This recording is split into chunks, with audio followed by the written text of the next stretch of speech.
குடிமை தடை சட்டத்தில் வழக்கு தொடுத்து கல்வித்துறை அந்த ஆசிரியரை பணி நீக்கம் செய்திருக்கின்றார்கள். இது வரவேற்கத்தக்க அரசு செயல்பாடுதான். காவல்துறை நடவடிக்கை எடுத்ததும் கல்வித்துறை அவரை பணி நீக்கம் செய்ததும் வரவேற்க வேண்டியதுதான். ஆனால் இதுபோல நிலை தொடர்ந்து நீடிக்கின்றது. பள்ளியில் மாணவரிடத்தில் பெற்றோருக்கு அடுத்தபடியாக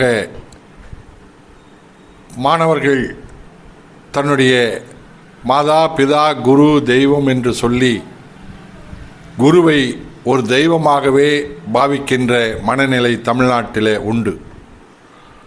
அப்படிப்பட்ட ஆசிரியர் ஒரு சாதிய ஆதிக்க எண்ணத்தோடு இருக்கின்றார் என்பதுதான் இது வெளிப்படுத்தியிருக்கின்றது. அவர் ஒரு